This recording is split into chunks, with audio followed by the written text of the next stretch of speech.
영화 촬영장에서 배우들이 성기 노출이나 직접적인 접촉을 방지하기 위해 신체 주요 부위를 테이핑하는 이른바 공사. 하지만 때로는 이 기본적인 안전장치마저 거부한 채 예술적 몰입이라는 명분으로 금기를 넘어선 이들이 있습니다. 카메라가 돌아가는 순간 연기와 현실의 경계가 무너지고 실제로 정사가 이루어졌다는 의혹은 늘 관객들의 호기심과 논란을 자극해왔습니다. 단순히 자극적인 장면을 넘어 배우의 영혼을 갉아먹는 마케팅의 수단이 되기도 하고, 때로는 거장 감독의 집요한 리얼리티 추구가 빚어낸 예술적 결과물이 되기도 합니다. 오늘 연예아픽에서는 한국 영화사에서 지워지지 않는 주홍 글씨가 된 사건들을 깊이 파헤쳐 봅니다. 관객들이 눈을 의심하게 만들었던 압도적인 리얼리티, 그리고 그 뒤에 숨겨진 배우들의 눈물과 충격적인 진실. 과연 그날의 촬영장에서는 무슨 일이 있었던 것일까요? 무공사 촬영의 의혹 속에서 화제의 중심에 섰던, 그리고 그 대가로 가혹한 시련을 견뎌야 했던 여배우 탑 6을 지금 공개합니다. 탑 6. 박지아. 영화 무게. 본격적인 순위의 시작을 알리는 6위는 최근 넷플릭스 시리즈 더 글로리에서 문동은의 엄마 역할로 소름 끼치는 연기력을 선보였던 배우 고 박지아님이 출연한 영화 무게입니다. 박지아는 오랜 기간 연극 무대에서 내공을 쌓아온 정통파 배우로 매 작품마다 자신을 완전히 지워버리는 파격적인 변신을 시도해왔습니다. 하지만 2012년 베니스 국제영화제에서 한국 영화 최초로 퀴어 라이온상을 수상하며 작품성을 인정받았던 영화 무게는 대중에게 영광보다는 충격과 불쾌함, 그리고 실제 정사 의혹이라는 거대한 논란을 먼저 남겼습니다. 전규환 감독이 메가폰을 잡은 이 영화는 시체 안치소에서 일하는 주인공의 삶을 통해 인간의 욕망과 고통, 그리고 구원을 다룹니다. 그런데 이 과정에서 묘사되는 장면들은 일반적인 상업 영화의 수위를 아득히 뛰어넘습니다. 특히 박지아가 연기한 캐릭터는 조재현이 연기한 주인공의 이복 남동생으로 설정되어 있는데 성전환 수술을 갈망하는 복잡한 내면을 가진 인물입니다. 이 인물이 겪는 성적 고통과 타락을 묘사하는 과정에서 카메라는 필터링 없는 적나라함을 선택했습니다. 가장 큰 논란이 되었던 것은 영화 속 특정 성관계 장면에서 등장하는 실제 삽입 의혹이었습니다. 당시 영상물 등급위원회는 이 영화의 수위가 너무 높다는 이유로 제한 상영가 판정을 내렸습니다. 한국에서 제한 상영가는 사실상 개봉 불가를 의미합니다. 영두미가 지적한 핵심 사유는 성기 노출뿐만 아니라 실제 정사를 의심케 하는 구도와 움직임이 지나치게 구체적이라는 점이었습니다. 화면 속에 등장하는 특정 부위들이 모자이크 처리가 되었음에도 불구하고 신체적 접촉의 강도나 배우들의 호흡이 연기의 영역을 넘어선 것처럼 보였기 때문입니다. 당시 영화계 안팎에서는 이것은 연출된 연기가 아니라 실제 상황을 카메라에 담은 것이다 라는 소문이 파다했습니다. 특히 박지아는 배우로서의 자존심을 걸고 공사를 하지 않은 채 촬영에 임했다는 이야기가 전해지며 논란에 불을 지폈습니다. 배우가 신체적 보호장치를 포기한다는 것은 상대 배우와의 완전한 밀착을 허용한다는 의미이며, 이는 곧 리얼리티를 극대화하려는 의도로 풀이됩니다. 박지아 본인은 인터뷰를 통해 배우로서 캐릭터의 고통에 완벽히 동화되기 위한 선택이었다고 밝혔지만, 대중의 시선은 예술적 숭고함보다는 실제 여부라는 자극적인 지점에 머물렀습니다. 더욱 충격적인 사실은 이 영화가 다루는 소재의 기괴함입니다. 시체와의 성행위를 암시하거나 근친상간적인 요소가 결합된 장면들 속에서 박지아의 열연은 관객들에게 경이로움보다는 트라우마에 가까운 불쾌함을 선사했습니다. 감독은 인간의 가장 밑바닥에 있는 무게를 보여주고 싶었다고 강변했지만 그 무게를 온몸으로 받아내야 했던 배우 박지아에게 남겨진 것은 실제 했느냐 안 했느냐라는 저속한 호기심의 시선이었습니다. 결국 영화 무게는 해외 평단의 극찬에도 불구하고 국내에서는 외설과 예술 사이에 해묵은 논란만을 남긴 채 묻혀버렸습니다. 하지만 박지아가 보여준 무공사 투혼과 실제를 방불케 하는 처절한 연기는 지금까지도 한국 영화사에서 가장 수위 높은 의혹 중 하나로 회자되고 있습니다. 그녀는 진정으로 예술을 위해 자신을 던진 것일까요? 아니면 과도한 리얼리즘의 희생양이 된 것일까요? 6위 박지아의 무게는 영화적 리얼리티가 배우의 인권을 어디까지 침범할 수 있는지에 대한 무거운 질문을 던집니다. 탑 5. 이지현. 영화 미인. 연예계 심층 분석. 이어지는 5위는 2000년대 초반 대한민국을 발칵 뒤집어 놓았던 영화 미인의 주인공 배우 이지현입니다. 당시 미인은 감각적인 영상미의 대가 여균동 감독이 연출을 맡아 제작 단계부터 엄청난 화제를 모았습니다. 특히 잡지 모델 출신의 신예 이지연의 파격적인 노출은 연일 연예면 메인 기사를 장식하며 대중의 시선을 사로잡았죠. 하지만 이 영화가 남긴 것은 화려한 영상미뿐만이 아니었습니다. 바로 영화 내내 이어지는 고수의 정사신들이 과연 연기였느냐는 실제 의혹이었습니다. 영화 미인은 사랑의 상처를 가진 화가와 누드 모델의 치명적인 사랑을 그립니다. 극중 이지연과 오지호는 전라 노출을 감행하며 무려 10여 차례가 넘는 정사신을 소화했습니다. 그런데 당시 극장가와 충무로 관계자들 사이에서는 두 배우가 촬영 현장에서 공사를 거의 하지 않은 상태로 촬영에 임했다는 구체적인 증언들이 흘러나오기 시작했습니다. 공사를 하지 않았다는 것은 신체적 접촉을 가로막는 최소한의 장벽도 없었다는 뜻이며 이는 곧 영화 속 육체적 결합이 설정이 아닌 실제 상황일 수 있다는 의구심을 낳기에 충분했습니다. 당시 제작사는 이러한 의혹을 오히려 마케팅 수단으로 교묘하게 이용했습니다. 두 배우의 호흡이 너무 좋아 실제인지 연기인지 구분하기 힘들 정도였다는 식의 홍보 문구는 관객들의 호기심을 극대화했고 이는 곧장 흥행으로 연결되었습니다. 하지만 그 이면에서 배우 이지연이 감당해야 했던 무게는 처참했습니다. 신인 여배우에게 쏟아진 실제 정사설은 그녀의 연기력이나 예술적 가치를 평가하기보다 오로지 그녀의 몸과 행위에만 집중하게 만들었습니다.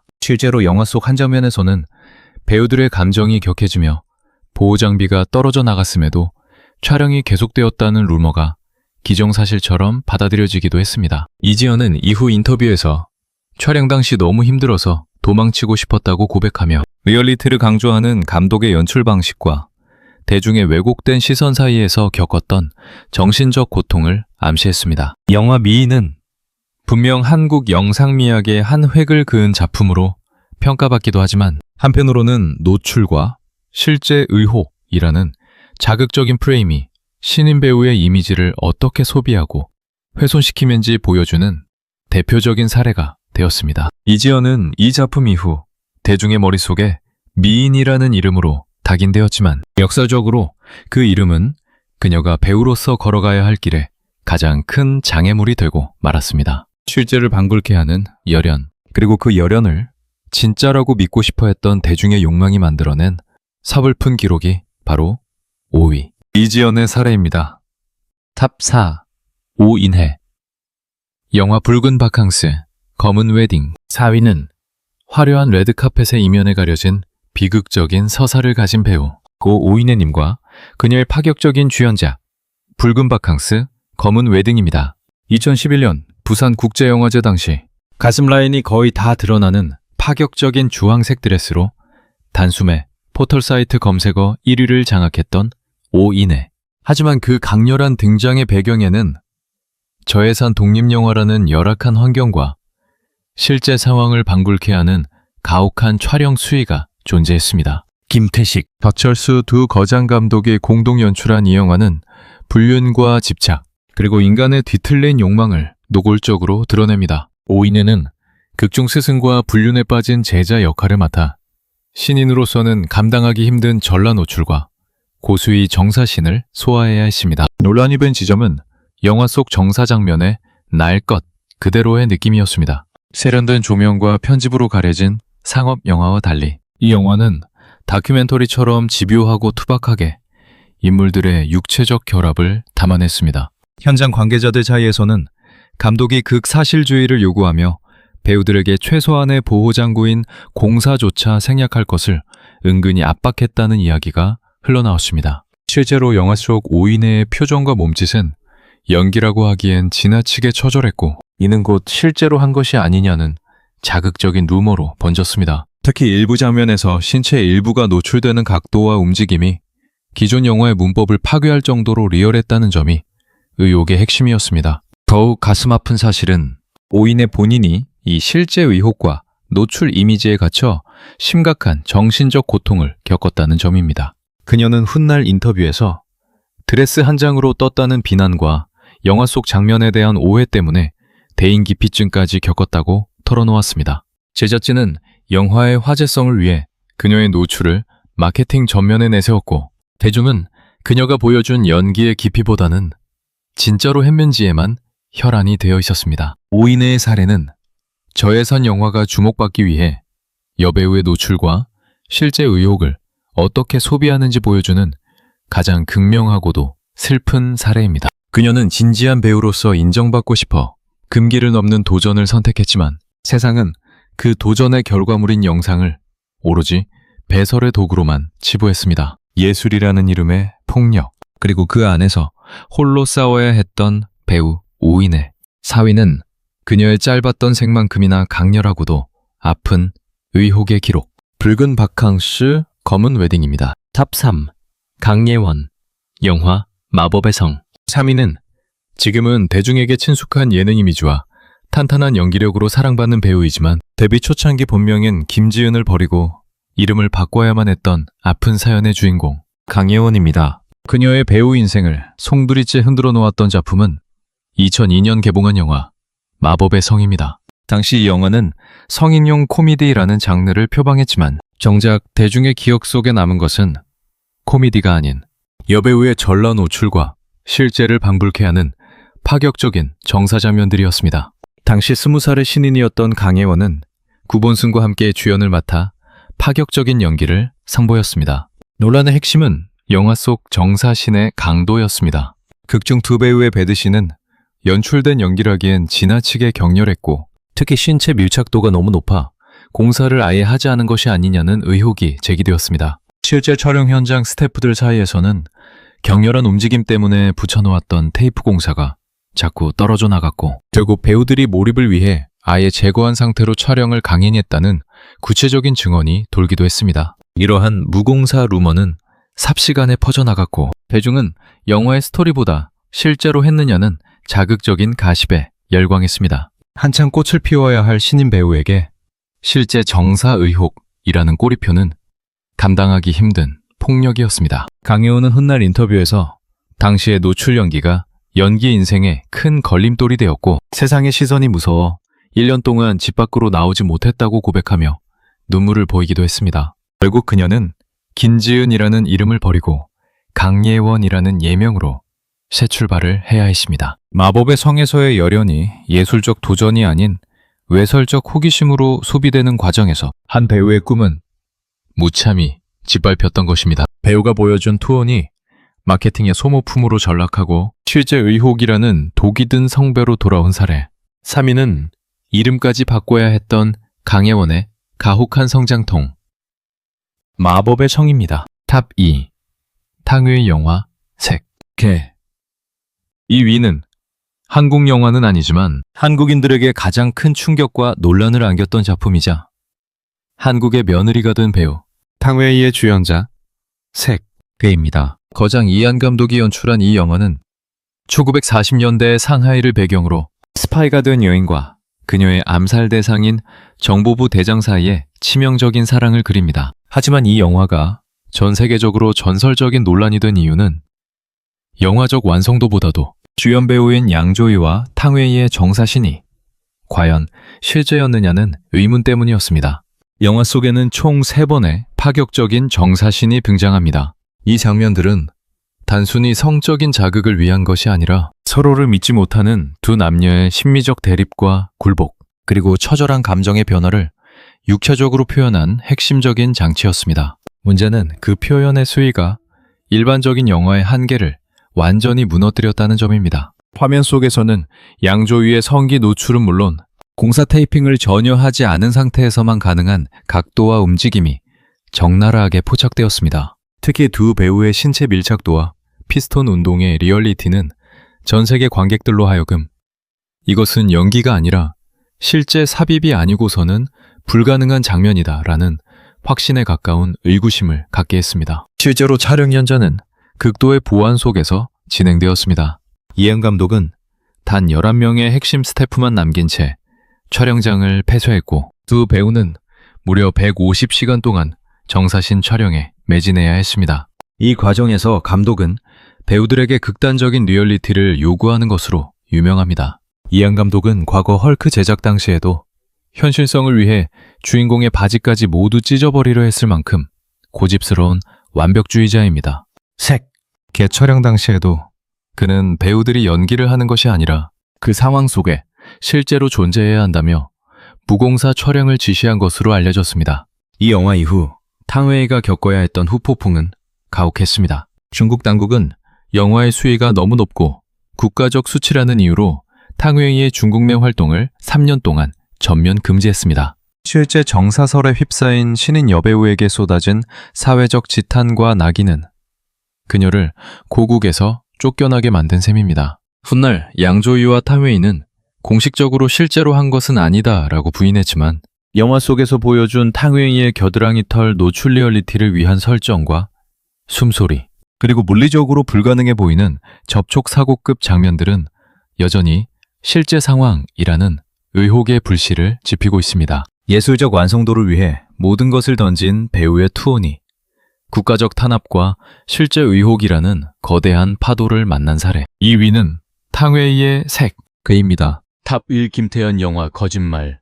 마침내 대망의 1위는 한국 영화 사상 가장 치열한 외설 논란과 실제 정사 의혹의 정점에 서 있는 작품 장선우 감독의 영화 거짓말과 그 비운의 주인공 배우 김태현입니다.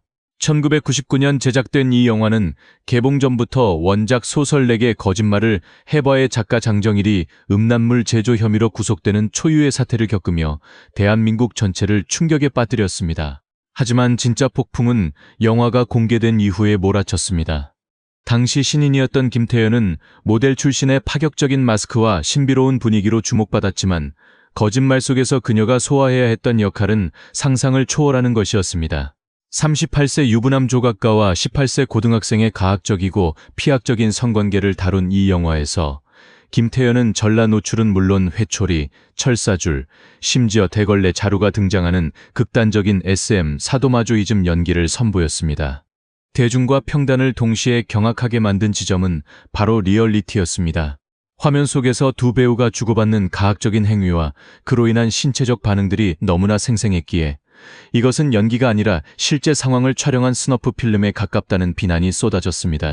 특히 성기가 노출되는 장면에서 공사 테이핑 흔적을 전혀 찾아볼 수 없었다는 점과 배우들의 눈빛과 호흡이 연기의 범주를 벗어났다는 의혹이 제기되며 실제 정사설은 기정사실처럼 받아들여졌습니다. 이로 인해 영화는 2차례나 등급 보류 판정을 받으며 상영 금지 위기에 처했고 시민단체들은 장선우 감독과 제작사를 음란물 제작 및 배포 혐의로 검찰에 고발하기까지 했습니다. 그 비난의 화살을 온몸으로 받아내야 했던 것은 바로 여배우 김태현이었습니다. 그녀는 예술적 가치를 위해 자신을 던졌지만 사회는 그녀를 배우가 아닌 음란물 출연자로 낙인 찍었습니다. 김태현은 이후 몇 편의 드라마와 영화에 출연하며 재기를 노렸으나 거짓말이 남긴 주홍글씨는 너무나 깊었습니다. 대중은 그녀의 연기력을 보기보다 거짓말의 그 여자로만 기억했고 결국 그녀는 화려했던 데뷔가 무색하게 연예계를 떠나 은퇴의 길을 선택해야 했습니다. 실제인지 연기인지 모를 그 처절한 기록은 한국 영화계에 표현의 자유라는 화두를 던졌지만 그 대가로 한 젊은 배우의 삶은 산산조각이 났습니다. 가장 압도적인 의혹이자 가장 비극적인 결말, 1위는 김태현의 거짓말입니다. 지금까지 우리는 한국 영화사에서 실제 정사 의혹과 무공사 촬영으로 논란의 중심에 섰던 6명의 여배우와 그 작품들을 살펴보았습니다. 박지아의 처절한 몸짓부터 김태현의 충격적인 데뷔작까지 이들은 모두 예술적 리얼리티라는 거창한 명분 아래 자신의 가장 사적인 영역까지 카메라 앞에 던져놓았습니다. 하지만 우리가 여기서 반드시 짚고 넘어가야 할 점이 있습니다. 과연 그 리얼리티는 누구를 위한 것이었을까요? 감독의 예술적 욕심이었을까요? 아니면 제작사의 자극적인 마케팅 전략이었을까요? 결과적으로 이 영화들이 남긴 것은 표현의 자유에 대한 담론보다는 여배우들에게 가해진 가혹한 성적 대상화와 진짜 했느냐는 저급한 호기심뿐이었습니다. 이 과정에서 많은 배우들이 이름을 바꾸고 활동을 중단하며 평생 지워지지 않는 트라우마 속에서 살아가야 했습니다. 최근 한국 영화계는 인티머시 코디네이터를 도입하며 배우의 인권과 안전을 최우선으로 하는 환경으로 변모하고 있습니다. 이는 늦었지만 반드시 가야 할 길입니다. 예술이라는 이름으로 배우의 영혼을 착취하는 시대는 이제 끝나야 합니다. 오늘 다룬 사건들은 단순히 자극적인 가십이 아니라 우리가 지켜주지 못했던 배우들의 눈물이 담긴 기록입니다. 관객인 우리 역시 이제는 진짜냐 가짜냐는 호기심보다는 배우가 스크린 뒤에서 감내해야 했던 고통과 그들이 지키고 싶었던 연기의 진정성을 먼저 바라봐 주어야 하지 않을까요? 연애 앞이기 준비한 내용은 여기까지입니다. 시청해주셔서 감사합니다.